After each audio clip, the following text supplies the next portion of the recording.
Jasad seorang anak laki-laki ditemukan dalam kondisi yang sangat mengenaskan di pinggir sungai. Anak ini adalah korban tindak pidana penghilangan nyawa yang sangat mengerikan. Anak ini hanya ingin membela kehormatan sang ibu, tapi nyawanya berakhir di tangan pelaku yang tidak hanya tidak bertanggung jawab, tapi juga sangat darah dingin. Di video kali ini saya akan bahas satu kasus yang menurut saya sangat mengharukan.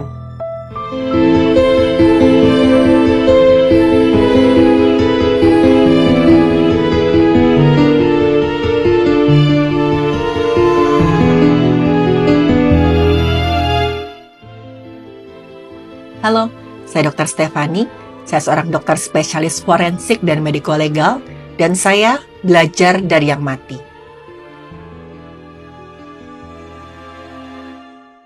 Satu pagi tiba-tiba aja ada seorang warga yang pintu rumahnya diketuk-ketuk dengan sangat keras. Ketika dia membuka pintu, dia melihat ada seorang wanita dengan kondisi yang sangat mengkhawatirkan. Bajunya compang-camping, kelihatan ada beberapa bercak cairan tubuh warna merah di sekitar hidung dan juga mulutnya. Kita sebut saja wanita ini namanya Wulan. Sambil menangis, gemetaran, Wulan berkata, "Saya minta tolong Pak, saya baru saja dinodai dan anak saya dihilangkan nyawanya oleh pelaku." Warga yang pintunya diketuk oleh Wulan ini langsung menolong Wulan. Apalagi setelah mendengar kata-kata Wulan yang sangat-sangat mengerikan. Warga juga langsung melapor ke pihak yang berwenang. Dengan cepat pihak yang berwenang langsung datang ke lokasi dan minta keterangan dari Wulan. Ketika pihak yang berwenang datang, kebetulan Wulan ini sudah mendapat pertolongan dari warga. Dengan raut wajah yang sedih dan sangat ketakutan, Wulan pun menceritakan apa yang sudah terjadi. Jadi semuanya berawal dari kepindahan Wulan ke tempat tersebut. Wulan ini sebenarnya bukan berasal dari lingkungan tempat tinggalnya yang sekarang. Tapi Wulan berasal dari kota lain yang sebenarnya jaraknya cukup jauh. Wulan pindah ke sana karena dibawa oleh suaminya yang memang berasal dari tempat tersebut. Di lingkungan itu, Wulan tinggal di sebuah rumah yang terletak di sebuah kebun sawit milik keluarga suaminya. Masalahnya akhir-akhir ini suaminya sering bepergian karena pekerjaannya sebagai seorang pedagang. Jadi otomatis Wulan sering sendirian di rumah. Sedikit banyak hal ini membuat Wulan resah, bagaimanapun dia juga seorang perempuan. Apalagi saat itu Wulan diketahui sedang dalam keadaan hamil muda. Usia kandungannya baru sekitar 3 bulan. Wulan pun perlu bantuan untuk melakukan beberapa hal. Misalkan untuk mengangkat barang agak berat, atau bahkan tugas kecil seperti beli makanan ke warung. Untungnya saat itu anak Wulan yang berusia 9 tahun, kita sebut saja namanya Ciko, ingin tinggal bersama Wulan. Jadi Ciko ini adalah anak Wulan dari pernikahan yang sebelumnya. Sebelumnya Wulan ini memang sudah menikah tapi berpisah dengan suami yang pertama. Penyebab perceraiannya karena Wulan dan suami pertama ini sering banget bertengkar. Pada akhirnya dengan berat hati mereka memutuskan untuk bercerai.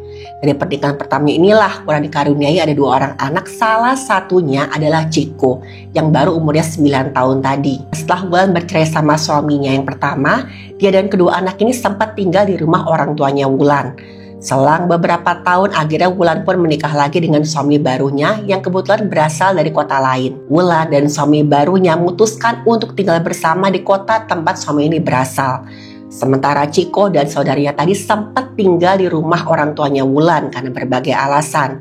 Sampai akhirnya Wulan hamil dan tiba-tiba aja Ciko ini merasa ingin menjaga sang ibu. Makanya Ciko minta sama orang tuanya Wulan untuk mengantarkannya ke kota tempat tinggalnya Wulan tadi. Mulai saat itu Ciko pun tinggal bersama Wulan dan juga suami barunya.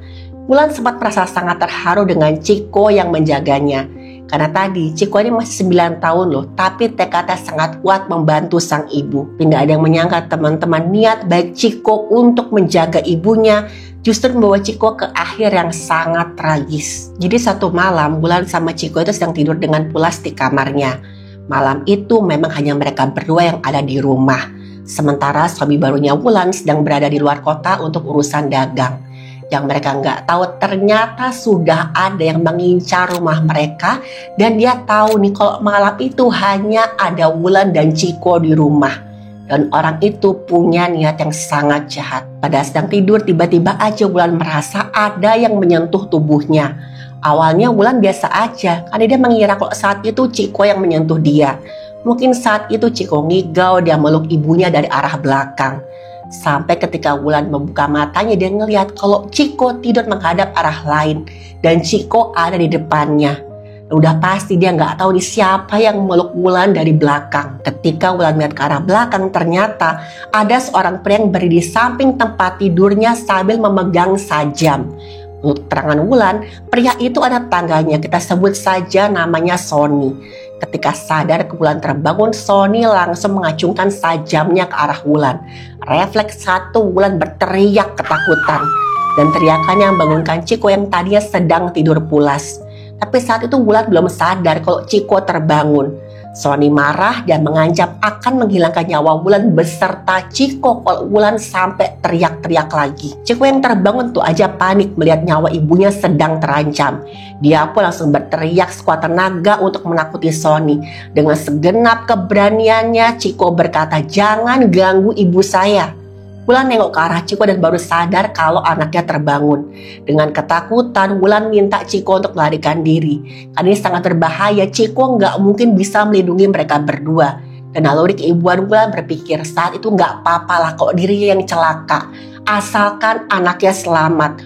Wulan nggak mau kalau sampai terjadi sesuatu yang bahaya pada anaknya. Dan saat itu teman-teman Chiko dengan beraninya malah berdiri di depan ibunya tersebut dan langsung berhadapan dengan Sony. Laki-laki dewasa yang memegang sajam. Chiko akan sama sekali nggak takut. Perlawanan Chiko ini buat Sony panik, apalagi satu Chiko teriak-teriak minta tolong. Saking paniknya, Sony pun langsung mengayunkan sajamnya ke arah Chiko. Dan sajam tadi langsung menembus pundaknya Chiko dan membuat Chiko terjatuh. Dan teman-teman, hantaman sajam tadi itu sangat fatal. Karena di area bawah terdapat banyak sekali struktur vital. Seperti pembuluh besar, kumpulan saraf yang mengatur gerakan lengan, dan juga tulang selangka dan tulang belikat. Kalau lukanya cukup dalam dan mengenai pembuluh besar, korban bisa mengalami kebocoran cairan tubuh yang sangat banyak, menyebabkan shock hipovolemik dan hilangnya nyawa dalam waktu singkat. Apalagi si Chiko ini kan masih kecil, tulang-tulangnya masih belum sekeras orang dewasa. Udah pasti hantaman tadi langsung membuat Chiko meregang nyawa. Dan memang segitu mengerikannya lah efek hantaman sajam tadi. Udah pasti Chiko merasa sangat kesakitan dan ketakutan. Chiko sempat terjatuh teriak-teriak kesakitan sambil menangis. Bahkan Chiko sempat minta tolong ke Wulan. Dia bilang, "Bu, sakit bu, tolong bu." Tapi kengerian di kasus ini belum berhenti sampai di situ teman-teman. Karena satu Chiko teriak-teriak minta tolong dengan panik, Sony pun kembali menghantamkan sajamnya ke tubuh Chiko. Cairan tubuh warna merah langsung basah kasur dan juga lantai kamar. Dan Wulan hanya bisa menangis. Dia nggak berdaya melawan. Wulan sempat turun ke kasur mencoba untuk menolong Chiko. Tapi sayangnya saat itu Chiko sudah kehilangan nyawanya. Dan Sony malah mendorong tubuhnya Wulan menjauh dari jasadnya Chiko. Sony kemudian menyeret Wulan keluar rumah dan langsung menuju semak-semak yang ada depan rumah.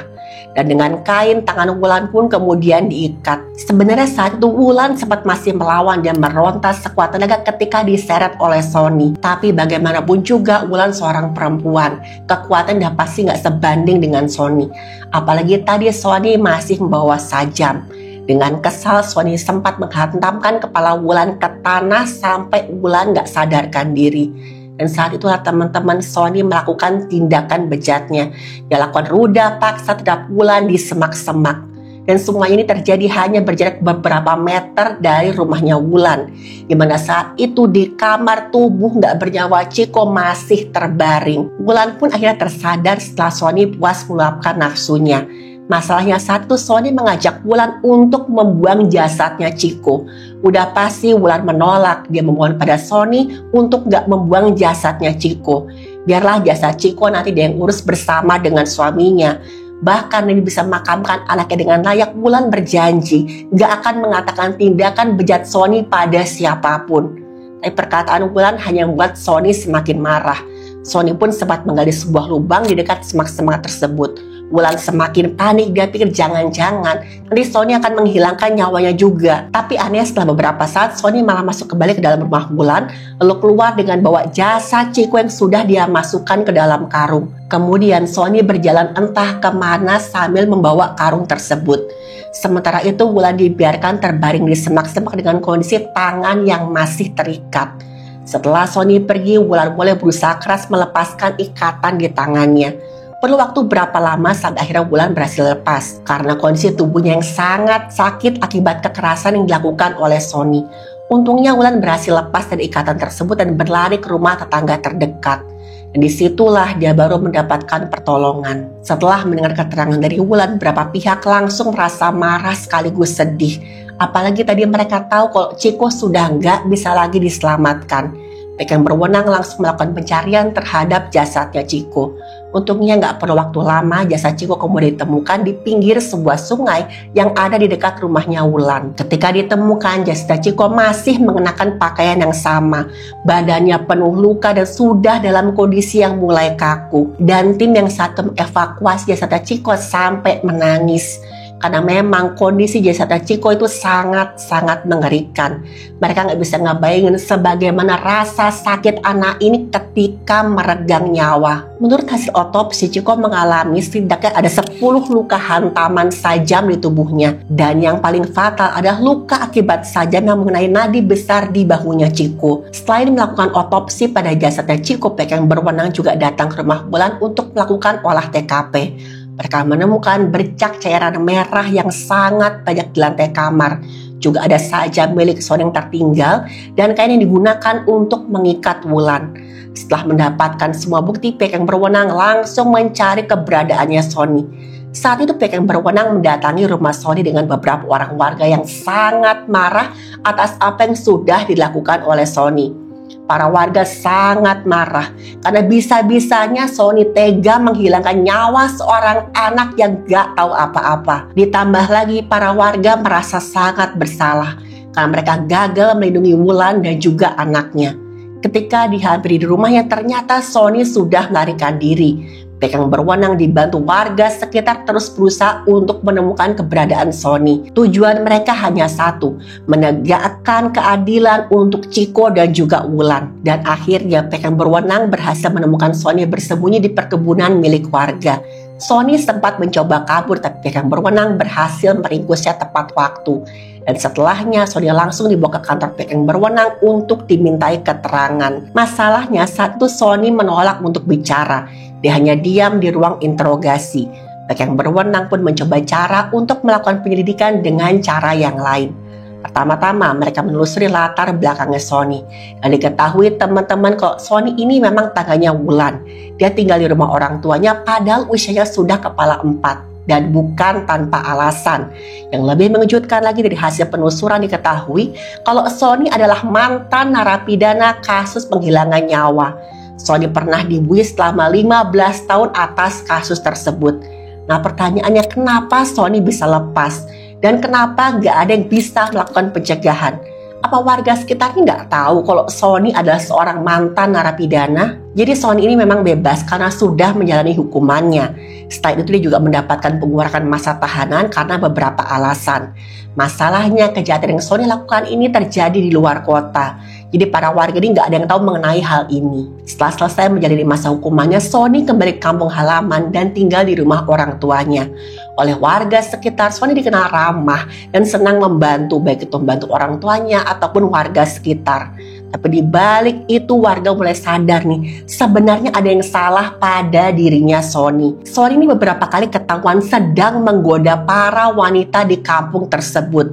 Ini juga disadari oleh Wulan. Menurut keterangan Wulan, memang beberapa kali dimergoki Sony sedang melihatnya dengan tatapan yang sama sekali nggak wajar. Udah pasti Wulan ketakutan, apalagi tadi suaminya jarang ada di rumah. Makanya ketika Chico pindah, Wulan sempat merasa sedikit lega karena ada yang menemaninya di rumah. Tapi sayangnya gak ada langkah pencegahan lain yang dilakukan oleh Wulan ataupun warga sekitar. Karena memang gak ada yang tahu latar belakang Sony sebagai mantan narapidana. Sampai akhirnya Sony melakukan hal yang sangat mengerikan pada Wulan dan juga Chico. Setelah mengetahui latar belakang Sony, pihak yang berwenang terus mendesak Sony agar mau mengaku. Dan akhirnya Sony pun mengakui semua perbuatannya. Dan menurut keterangannya, motif dia melakukan hal itu adalah karena nafsu. Karena nafsu, Sony sampai tega menghilangkan nyawa seorang anak. Sony pun mengaku bahwa dia sudah lama mengincar Wulan. Dan begitu ada kesempatan, dia nggak menyia-nyiakan kesempatan itu. Dan pihak yang berwenang akhirnya menjerat Sony dengan beberapa pasal yang cukup berat. Di antaranya, penghilangan nyawa secara berencana, perbuatan tidak senonoh, penganiayaan berat yang menyebabkan hilangnya nyawa, dan juga kekerasan terhadap anak. Sony pun terancam mendapatkan hukuman yang paling maksimal atas apa yang dia perbuat. Karena pihak yang berwenang menyebut apa yang dia lakukan itu sangat tidak berperi kemanusiaan. Apalagi korbannya adalah anak kecil dan seorang perempuan yang dalam keadaan hamil. Tapi kemudian terjadi hal yang sama sekali nggak diduga. Kurang lebih 1 minggu setelah penangkapan, Sony mulai mengeluh kok napasnya sering sesak. Pihak yang berwenang segera bawa Sony ke rumah sakit.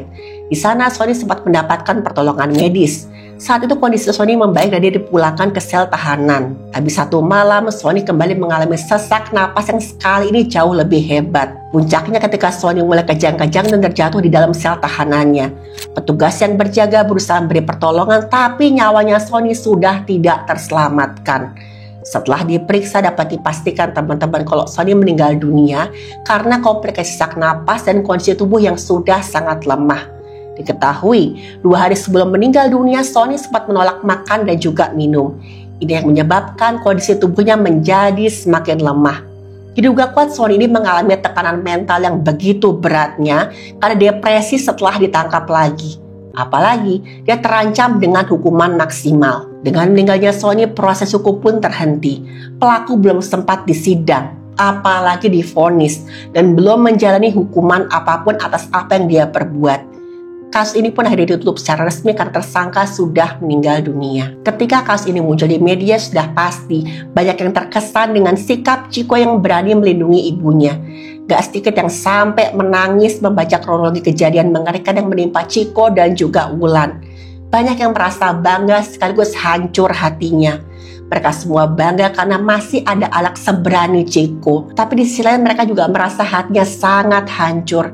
Karena bagaimanapun Chico masih 9 tahun. Begitu beraninya dia melindungi ibunya sampai mempertaruhkan nyawanya sendiri. Respon dari ayah kandung Chico pun sangat menyentuh teman-teman. Dalam sebuah wawancara, sang ayah mengatakan, "Saya bangga, anak saya meninggal karena membela kehormatan ibunya. Gak semua anak bisa seberani ini. Tapi saya sebagai ayah juga sangat hancur. Karena saya gak bisa mengatakan ini langsung pada anak saya." Di tempat Wulan tinggal banyak warga yang juga merasa sangat trauma. Mereka yang awalnya nggak tahu tentang latar belakang pelaku pun mulai merasa bersalah. Beberapa warga ada yang bilang, kami sama sekali nggak tahu kalau Sony ini pernah menghilangkan nyawa orang lain. Karena dia terlihat biasa aja, ramah, sering bantu-bantu. Tapi ternyata Sony tega melakukan hal sekejam ini. Ketua warga di sekitar rumah Wulan pun mulai melakukan tindakan pencegahan. Mereka membentuk ronda malam dan juga sistem pelaporan bagi warga yang mencurigakan. Selain itu, salah satu lembaga pemerhati anak dan perempuan pun ikut turun tangan. Mereka memberikan pendampingan psikologis pada Wulan yang mengalami trauma yang berat. Karena Wulan gak hanya jadi korban tindakan tidak senonoh dari Sony, tapi Wulan juga menyaksikan bagaimana anak kandungnya dihilangkan nyawanya secara kejam di depan matanya sendiri. Udah pasti, ini trauma yang akan menghantui Wulan seumur hidup. Kisah ini juga menyulut diskusi besar tentang keberanian anak-anak. Beberapa ahli psikologi mengatakan gak banyak anak yang berani bertindak seperti Chico. Usianya masih sangat muda, tapi dia punya naluri untuk melindungi ibunya, bahkan ketika berhadapan dengan pria yang lebih dewasa. Beberapa menyebut Chico punya moral dan keberanian melebihi usianya. Chico bisa aja lari, Chico bisa aja sembunyi, tapi Chico memilih berdiri dan berteriak untuk melindungi ibunya.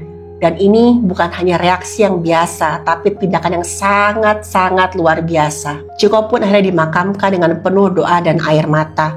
Banyak banget warga desa yang ikut menangis saat pemakamannya. Dan teman-teman, ini adalah kisah tentang cinta dan keberanian seorang anak untuk melindungi sang ibu.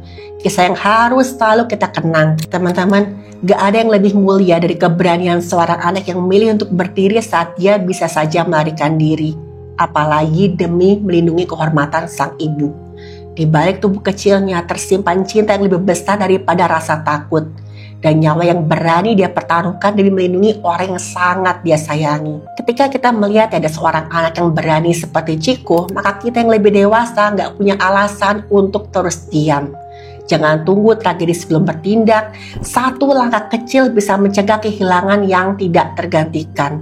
Saya harap kisah Ciko gak hanya membuat kita merasa sedih dan terharu, tapi juga menyalakan tekad untuk menjaga yang belum bisa menjaga dirinya sendiri.